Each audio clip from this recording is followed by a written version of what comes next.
Hi friends, इस video lecture में हम दो चीज़ों को पढ़ने वाले हैं और दोनों चीज़ें बहुत इंपॉर्टेंट है और कई बार ये चीज़ें स्टूडेंट्स को कंफ्यूज करती है। उनको समझ में नहीं आता है कि उनकी अप्रोच क्या होनी चाहिए, कैसे वो उन क्वेश्चंस को एड्रेस करें, कैसे वो अच्छे से स्कोर करें। तो इस लेक्चर में हम उन सारे पॉइंट्स को डिस्कस करने वाले हैं जो आपकी हेल्प करेंगे उन डाउट्स को सॉल्व करने में जो आपके सामने आ सकते हैं। अगर हम बात करें केस स्टडी की, तो केस स्टडी में सबसे पहली प्रॉब्लम स्टूडेंट्स को ये फेस करते हैं, वो लोग ये देखते हैं कि यार ऐसा लगता है कि जब उन्होंने क्वेश्चन पढ़ा तो उनको लगता है कि यार ए भी सही आंसर लग रहा है, सी भी सही आंसर लग रहा है, लेकिन दोनों में से होगा तो एक ही सही। हम ये कैसे पता करेंगे कि ए सही है या सी सही है? सुनने में दोनों सही लग रहे होंगे, पढ़ के आपको ऐसा लगेगा कि यार दोनों ही सही है। तो इस लेक्चर में हम ये समझेंगे कि कैसे आप जीरो इन करेंगे on to the right answer. साथ ही केस बेस्ड जो केस स्टडी बेस्ड क्वेश्चंस हैं वो आपको सोशल साइंस में भी आएंगे, साइंस में भी आएंगे और मैथ्स में भी आएंगे। इसका मतलब जब आप एक वीडियो लेक्चर देख रहे हैं तो आप तीन सब्जेक्ट्स की प्रिपरेशन कर रहे हैं। असर्शन और रीजन बेस्ड क्वेश्चंस जो हैं वो सोशल साइंस में आएंगे, साइंस में आएंगे, हालांकि ये मैथ्स में नहीं आएंगे। इसके ऊपर हर्षल सर ने एक वीडियो बनाया है डूज एंड डोंट्स का, डिटेल्स में उन्होंने सारी चीजें एक्सप्लेन की है। अगर आपने वो वीडियो नहीं देखा है तो मैं स्ट्रांगली आपको सजेस्ट करूंगा कि एक बार आप उस वीडियो को देखिए, आपको उससे भी बहुत हेल्प मिलने वाली है। तो सबसे पहले हम हमारी शुरुआत करते हैं केस स्टडी से। केस स्टडी में सबसे पहले आपको ये चीज देखनी है, जब आपने टेक्स्ट पढ़ा वो पढ़ के आपको ये समझ में आ जाना चाहिए कि ये कौन से चैप्टर से लिया हुआ है। उसके बाद जैसे कि मैंने आपको बोला, डाउट कहां पर आता है कि यार ये वाला आंसर सही है कि ये वाला आंसर सही है, पढ़ने में तो दोनों सही लग रहे हैं। तो आप ये देखिए कि उस चैप्टर को कॉन्टेक्स्ट में रख के, उस चैप्टर को अगर आप ध्यान में रख के आंसर देंगे तो कौन सा वाला आंसर सही है ये आपको समझ में आ गया तो आपने बिल्कुल सारे डाउट जो है वो आपके खत्म हो जाने वाले हैं। साथ ही चैप्टर जब आपने सोच लिया कि यार ये इस चैप्टर का है, इसके बाद भी अगर आपको कंफ्यूजन हो रहा है कि यार इस चैप्टर के बेसिस पे भी दोनों आंसर्स मुझे सही लग रहे हैं, तब जो आपने टेक्स्ट आपके सामने है, जो टेक्स्ट आपने पढ़ा है, जो पेपर में है, उसको ध्यान से पढ़िए। वो किस चीज की तरफ आपको क्लू दे रहा है, उसके बेसिस पर आप आंसर दीजिएगा। तो ये जो हमने टेक्स्ट लिया है, इस टेक्स्ट को हम अच्छे से डिस्कस करने वाले हैं और मैं आपको बताऊंगा कि कैसे कोई आंसर जो स्पेसिफिक आंसर वो सही है और जो दूसरा आंसर जो आपको लग सकता है कि वो सही नहीं है, तो ये आपको लगता है कि हाँ यार ये भी सही है वो भी सही है, तो इनमें से कैसे पता करें कि कौन सा वाला सही है। तो पहले हम टेक्स्ट पढ़ने वाले हैं। ये जो टेक्स्ट लिया हुआ है सैंपल पेपर का है, सोशल साइंस का है, लेकिन आप ये नहीं सोचे इससे बिल्कुल भी कि ये सिर्फ सोशल साइंस में आपका काम आने वाला है, क्योंकि ये केस जो है ये आपको सोशल साइंस में भी आने वाला नहीं है, आपको तो कोई और टेक्स्ट आएगा ना। तो आपको टेक्निक समझनी है, आपको तरीका समझना है, आपकी अप्रोच क्या होनी चाहिए, ये अगर आपको समझ में आ गई तो आपको सोशल साइंस में भी हेल्प मिलेगी, साइंस में भी हेल्प मिलेगी और साथ ही साथ मैथ्स में मिलने वाली है। तो हमें तरीके पर ध्यान देना है। Hi friends, 24 minutes, 2 million views, highest watched video on JEE. Shall I say something else? If you are an IIT aspirant, go watch it now. Eye opener for IIT JEE aspirants and get mesmerized. तो चलिए हम पहले text पढ़ते हैं।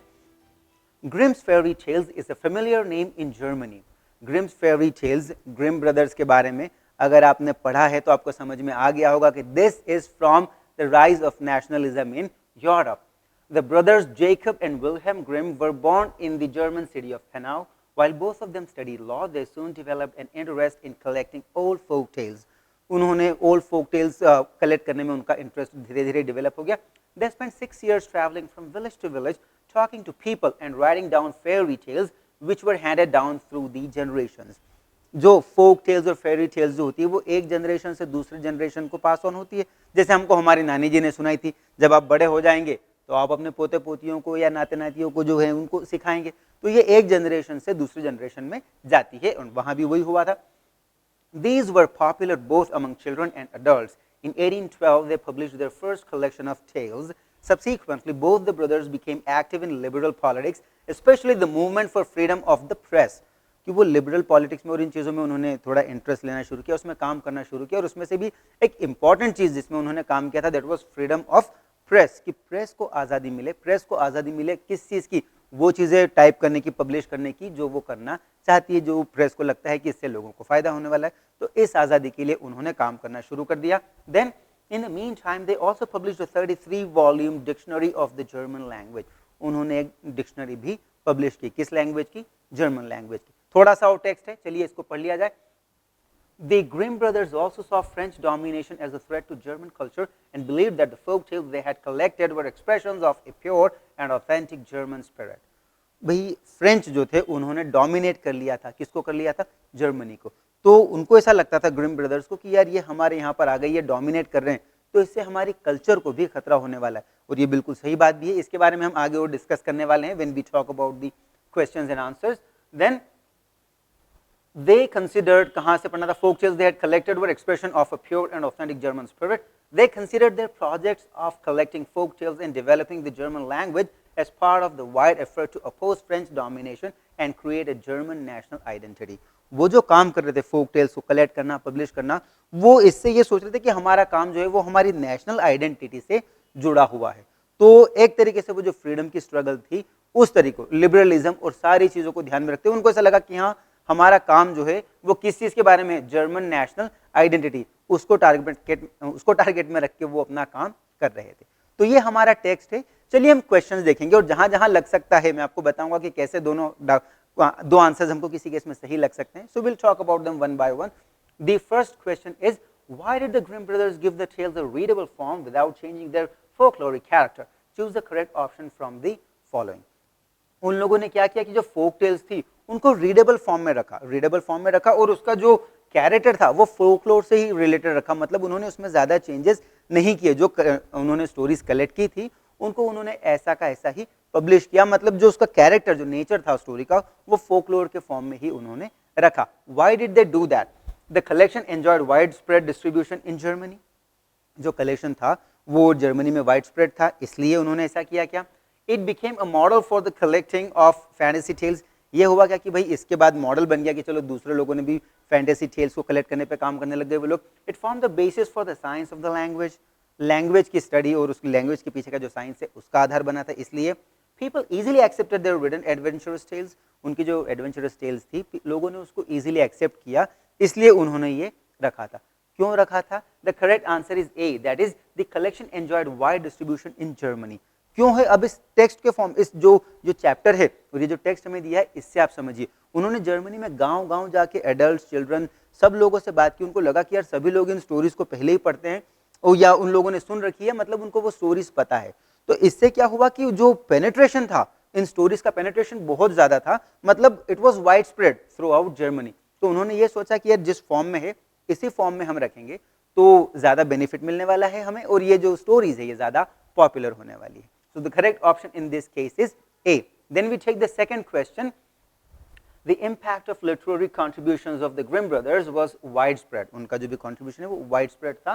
Identify the best suitable option depicting the same from the following. तो आपको इनमें से कौन सा option जो है वो सबसे सही लगता है? The first one is development of cities and towns. The second one is setting up of new political parties, promotion of ethnic belonging, emergence of socialist ideology. अगर आप इस चीज को ऑब्जर्व करेंगे तो आप देखेंगे कि सी और डी आपको थोड़े से मतलब सही की तरफ लगेंगे। क्यों? क्योंकि प्रमोशन ऑफ एथनिक बिलोंगिंग, वो लोग उन्होंने जो ये काम किया था ये उनकी एथनिसिटी को प्रमोट करने के लिए था। एथनिसिटी क्या होती है? हमारी कल्चर। कल्चर के भी छोटे छोटे हिस्से होते हैं। जब एक देश में आप रहते हैं तो कल्चर इज वाइड स्प्रेड। थोड़े थोड़े एरिया में जब आप जाते हैं तो within the culture also there are some variations, तो वो हो जाती है एथनिसिटी। तो मतलब ऑल इन ऑल कल्चर और एथनिसिटी जो है दे गो हैंड इन हैंड, एक दूसरे से काफी हद तक मिलते जुलते हैं। So was it because of the promotion of ethnic belonging? The second one is emergence of socialist ideology. Socialist ideology का मतलब क्या होता है कि हर किसी को इक्वालिटी मिलनी चाहिए, हर किसी को इक्वल राइट्स मिले। अब हमको देखने में ये लग सकता है कि यार सोशलिस्ट आइडियोलॉजी, क्योंकि वो भी चाहते क्या थे? लोगों को उनके अधिकार मिले। इस चीज के बारे में भी तो वो एक्टिव थे ना ग्रिम ब्रदर्स। भाई नेशनलिज्म की फीलिंग को वो क्यों क्रिएट करना चाहते थे? जर्मन नेशनल आइडेंटिटी की फीलिंग को क्यों क्रिएट करना चाहते थे? क्योंकि वो चाहते थे कि लोगों को अधिकार मिले। तो सुन के आपको लग सकता है कि यार इमर्जेंस ऑफ सोशलिस्ट आइडियोलॉजी ये भी सही हो, लेकिन प्राइमरीली जो उन्होंने काम किया था वो किस चीज से रिलेटेड था? वो उनकी फोक टेल से रिलेटेड था। उनके देश में जो फोक टेल्स पॉपुलर थी उनसे रिलेटेड था, कल्चर से रिलेटेड था। तो उन्होंने ऑल इन ऑल जो काम पूरा किया वो एथनिसिटी से रिलेटेड था। तो C would be the correct answer, promotion of ethnicity, ethnic belonging. तो जैसे कि मैंने आपको यहाँ पर बताया, आपको देखने में दो आंसर सही लग सकते हैं कि ये भी सही है वो भी सही है, लेकिन अगर आप फोकस करेंगे तो प्राइमरीली जो उनका काम है, ग्रिम ब्रदर्स का जो काम था, इट टॉक्ड अबाउट एथनिसिटी। तो इसलिए C would be the correct answer. Then we take question number 3, fill in the blank from the given options. एक 4 ऑप्शंस आपके सामने है, इनमें से आपको कोई सूटेबल वर्ड यहाँ पर लिखना है। The work of the Grimm brothers influenced and inspired people to collect tales. They believed in a spirit of blank and considered it essential for the reflection of national identity. मतलब जो Grimm brothers का काम जो था, it influenced and inspired people to collect tales. लोगों को प्रेरणा दी इसने कि तुम भी टेल्स को कलेक्ट करो, उनका कलेक्शन बनाओ। They believed in a spirit of blank and considered it essential. वो किस स्पिरिट में विश्वास करते थे? And essential for the reflection of national identity. Did they believe in a spirit of culturalism? क्या वो कल्चरलिज्म में विश्वास कर रहे थे? कंजर्वेटिज्म, एक्सट्रीमिज्म और लिबरलिज्म। अगर आप देखेंगे तो बी और सी तो मतलब क्लियरली नो में आने वाले हैं कि भाई कंजर्वेटिज्म का मतलब तो क्या है, जो ऑटोक्रेटिक रूलर्स थे, मतलब जो पुराने राजाओं का जो रूल चला आ रहा था उसी रूल को प्रमोट करने वाले जो लोग थे, उसमें विश्वास करने वाले जो लोग थे, उनको हम कहते थे कंजर्वेटिस्ट। तो ये तो ऑफ कोर्स है ही नहीं। देन एक्सट्रीमिज्म, एक्सट्रीमिज्म मतलब बिल्कुल आर या पार की लड़ाई लड़ने वाले, या तो इस पार या उस पार, नहीं वो इस तरह के भी नहीं थे। लेकिन अगर आप ए और डी को देखेंगे तो अगेन ये सिमिलर लगेंगे आपको कि यार ये भी सही हो सकता है, ये भी सही हो सकता है। पहले हम बात करते हैं लिबरलिज्म की।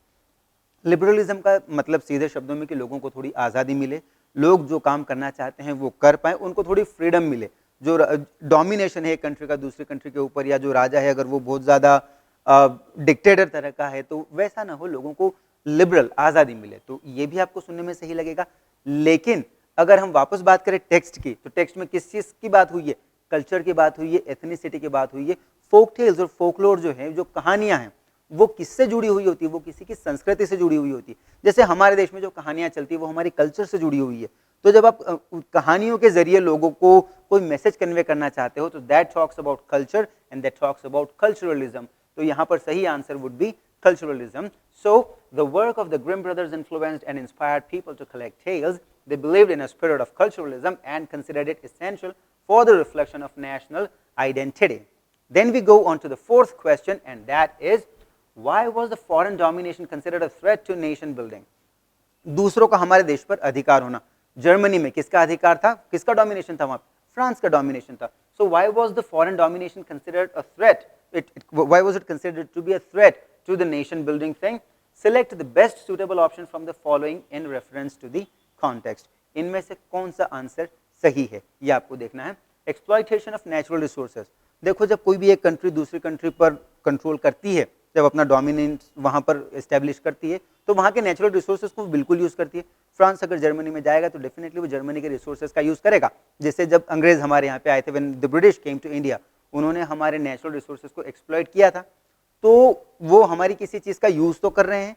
तो अगर हम इसकी बात करें कि why was the foreign domination considered a threat to nation building, तो आपको सुन के ये भी सही लगेगा कि यार हाँ, वो हमारे रिसोर्सेज का यूज तो करते हैं, एक्सप्लॉइट तो करते हैं। Erosion of native values and ethos. जब एक कंट्री दूसरे कंट्री पर अपना अधिकार जमा लेती है तो वो क्या करती है? वहां के कल्चर को खत्म कर देती है। हम क्या करते हैं कि जैसे एक देश आया दूसरे देश के ऊपर तो वो रूल करता है। हमारे यहाँ पर कई बार आपने देखा होगा कि जैसे दाल चावल, अगर छोटी सी एग्जांपल लो, ये देखा गया कि स्पून से खाना खाना जो है वो हमारी संस्कृति का हिस्सा नहीं है। पुराने जमाने से अगर आप बात करेंगे तो कोई हमारे यहाँ से स्पून से खाना नहीं खाता था। स्पून जो है वो वेस्टर्न कल्चर से आया हुआ है। तो जैसे दाल चावल खाना है तो कई लोग क्या सोचते हैं कि जस्ट इफ यू ईट दाल चावल विद फिंगर्स तो ये इनडिसेंट है। क्या ये इनडिसेंट है? बिल्कुल नहीं है। वो खाना खाने का तरीका था हमारा। हाँ, वो चम्मच से खाते थे, वो उनका तरीका था। हम चम्मच से नहीं खाते थे तो ये हमारा तरीका नहीं था। लेकिन ये कन्वे किया जाता है कहीं ना कहीं। जब हम पहले अंग्रेज जब हमारे यहाँ पर थे तो वो ये कन्वे करते थे कि देखो तुम्हारी कल्चर बैकवर्ड है, हमारी कल्चर इतनी अच्छी है, हम इतने साफ सुथरे हैं, हम इतने ढंग से अच्छे से रहने वाले लोग, तुम तो गंवार, तुमको तो कुछ आता ही नहीं है। इस तरीके से आइडियाज कन्वे करते थे। तो वो क्या करते थे? हमारी वैल्यूज को, हमारी कल्चर को, देखो कल्चर हमेशा सही होती है, जो भी सदियों से चली आ रही है हमारी संस्कृति जो है, परंपराएं हैं, हम इस तरीके से खाते हैं, आप उस तरीके से खाते हो, कौन गलत है कौन सही है। लेकिन जब एक कंट्री दूसरी कंट्री पर डोमिनेंस अपनी एस्टेब्लिश करती है तो वो सबसे पहले वहां की कल्चर पर अटैक करती है। तो was it because of erosion of native values and ethos, violence and mass killing of people? कभी कभी ये भी हो जाता है कि वायलेंस होती है, बहुत सारे लोगों का मर्डर कर दिया जाता है, मैसेकर होता है। हमारे यहाँ पर जैसे जलियांवाला बाग मैसेकर हुआ था। Spread of new disease in the country, कभी कभी एक देश से जब लोग आए तो अपने साथ बीमारी लेके आए, दूसरे देश में भी बीमारी फैल गई। तो अगर आप देखेंगे तो चारों, जब एक कंट्री दूसरी कंट्री पे, जैसे कॉलोनियलिज्म प्रमोट हो रहा है या एक कंट्री दूसरी कंट्री पे अपना शासन फैलाना चाहती है, तो उसके लिए आपको चारों चीजें सही लग सकती है। इनको देखिए आपको लगेगा कि यार इनमें से फिर कौन सा ऑप्शन सही है। Now read the text once again. Why was the foreign domination considered a threat to nation building? select the best suitable option from the following in reference to the context. Context को ध्यान में रखते हुए आपको इसका answer देना है। तो कॉन्टेक्स्ट में हमने किस चीज़ की बात की, हमने कल्चर की बात की है, एथनिसिटी की बात की है, हमारी जो कल्चर की वैल्यूज है उनकी बात की है। तो उसके हिसाब से B, erosion of native values and ethos, that would be the correct answer. कि अगर वो हमारे यहाँ पर आके डोमिनेट करेंगे, दूसरा देश अगर आके हमारे ऊपर शासन करेगा, तो हमारी कल्चर की तो 12 बजा देगी, हमारी नेटिव वैल्यूज जो है उनको तो वो खत्म कर देने वाले। So this would be the right answer. तो जैसे कि मैंने आपको बताया, कभी कभी आपको ऑप्शंस पढ़ के लगता है कि यार ये भी सही है, ये भी सही है। इस केस में आप क्या करेंगे, इस केस में आप ये देखिए कि चैप्टर किस चीज के बारे में है, उसके बेसिस पे आप आंसर दीजिए। अगर आपको उसके बाद भी समझ में नहीं आ रहा, तो फिर आप ये देखिए कि जो टेक्स्ट हमें दिया हुआ है, इस टेक्स्ट के बेसिस पर क्या आंसर निकल सकता है। आप ये सारी चीजों को जब ध्यान में रखेंगे तो आपका आंसर डेफिनेटली सही होने वाला है। Then we take the next question, how were the Germans able to connect with their culture? With reference to the above context, infer the appropriate option. How were the Germans able to connect with their culture? कैसे वो अपने culture से जुड़ पाए? Through the feeling of formal way of communication, formally communicate करके, through the feeling of oneness as European community, European community का हिस्सा है हम इस तरीके से। देखो ये तो डेफिनेटली सही नहीं होने वाला है। क्यों नहीं होने वाला है? क्योंकि फ्रेंच डोमिनेशन जर्मनी के ऊपर आ रहा, तो फ्रांस और जर्मनी दोनों ही यूरोप के हैं, तो मतलब वननेस की फीलिंग तो हो नहीं सकती उनमें। Through the feeling of collective belonging among nationals, कि भाई जो हम एक ही जर्मनी के लोग, we have a common nationality, we are nationals of the same country and we are one, through the feeling of collective belonging among nationals. क्या ये सही है? Through the feeling of coherence in reference to mannerism, मतलब mannerisms जो है हमारे जो तरीके हैं और उनको कंबाइन करके oneness in that sense. If you again look at it, collective belonging among nationals, जो एक देश के लोग हैं वो सब एक हैं, इसके कारण वो एक दूसरे से यूनाइटेड फील कर पाए। So C would be the right answer in this case. तो केस स्टडी पर बेस्ड ये सारे क्वेश्चंस हमने देखे और हमने ये भी समझा कि किस तरह से हम हमारे आंसर्स को अच्छे से दे सकते हैं। अब हम चलते हैं अगली चीज पर, एंड द अगली चीज is what? Assertion and reason based questions.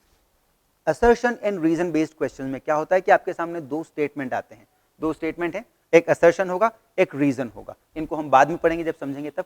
आपको यह कहा जाता है कि आप इन दोनों को पढ़िए और फिर करेक्ट ऑप्शन कैसे चूज करना है। Both A and R are true and R is the correct explanation of A. मतलब दोनों स्टेटमेंट, असर्शन भी सही है और रीजन भी सही है, और रीजन जो है it is the correct explanation of assertion. अगर ये है तो आपको ए करना है।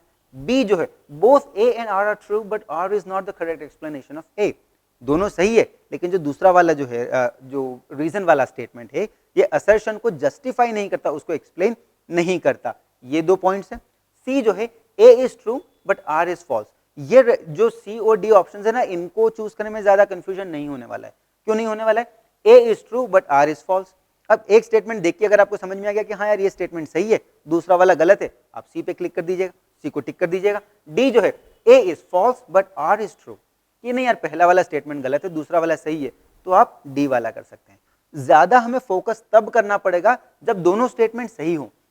अगर दोनों स्टेटमेंट सही है तो फिर आपको यह देखना पड़ेगा कि जो दूसरा वाला स्टेटमेंट है, रीजन वाला स्टेटमेंट जो है, क्या वो पहले वाले को एक्सप्लेन कर रहा है? ये भी हो सकता है। और कभी कभी अगली चीज क्या हो सकती है कि दोनों सही हैं लेकिन वो एक्सप्लेन नहीं कर रहा है। मैं आपको एग्जाम्पल लेके बताने वाला हूं। तो सबसे पहले हम इसी क्वेश्चन को डिस्कस कर लेते हैं।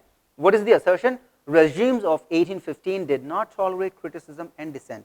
1815 में जो regimes थे वो criticism को बर्दाश्त नहीं करते थे, dissent मतलब disagreement को भी बर्दाश्त नहीं करते थे। वो जो regimes थे, वो जो rulers थे, वो ये बिल्कुल नहीं चाहते थे कि कोई आके उनका criticism करे, कोई उनसे dissatisfied हो, उनको ये चीज बिल्कुल पसंद नहीं थी। क्या ये statement सही है? The second one is conservative regimes were autocratic. जो conservative regimes 1815 में जो conservative regimes थे, conservative regimes किनको बोला जाता है? वो रेजिम जो चाहते थे कि जो सदियों से परंपराएं चली आ रही है, सदियों से जिस तरीके से रूल चल रहा है, मतलब राजा का रूल चल रहा है, राजा के पास ही सारा पावर रहने वाला है, तो उनको हम कहते थे conservative regimes. So conservative regimes were autocratic, they were autocratic in nature. Autocratic का मतलब क्या है कि वो अपनी मर्जी से काम करने वाले होते थे। राजा जो होता था, ही वाज ऑटोक्रेटिक, मतलब उसके पास सारा पावर होता था, सारे अधिकार होते थे, वो अपने हिसाब से डिसीजन ले सकता था। अब अगर आप देखेंगे तो both of the statements are true. Regimes of 1815 did not tolerate criticism and dissent. Yes, they did not tolerate criticism. Why did they not tolerate criticism? Because the conservative regimes were autocratic. तो option a sentence 1 जो है वो सही है और sentence 2 जो है वो उसका करेक्ट एक्सप्लेनेशन भी है. So here the correct answer would be A. Both A and R are correct. Both of them are true. And the second statement is the correct explanation of the first one. तो ये answer कब आता है? जब दोनों सही है और दूसरा वाला जो है पहले वाले को प्रॉपरली एक्सप्लेन कर पा रहा है. ठीक है.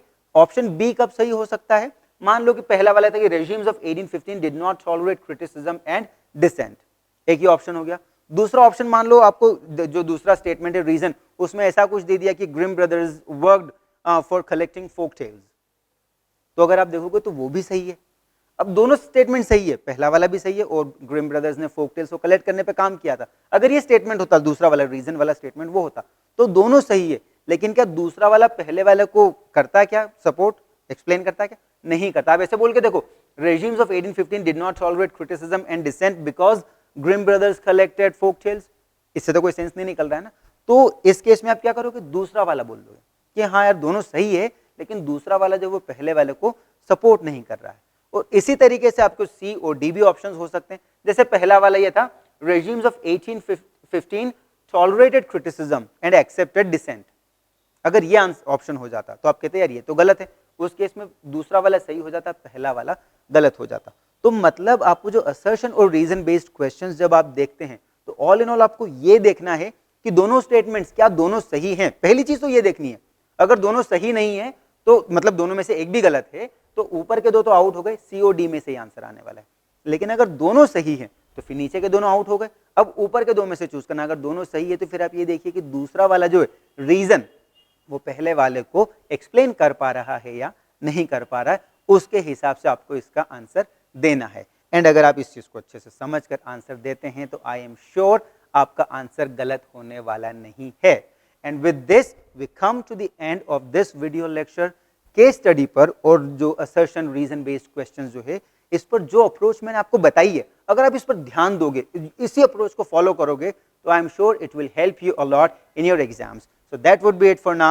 Goodbye and good luck for your exam.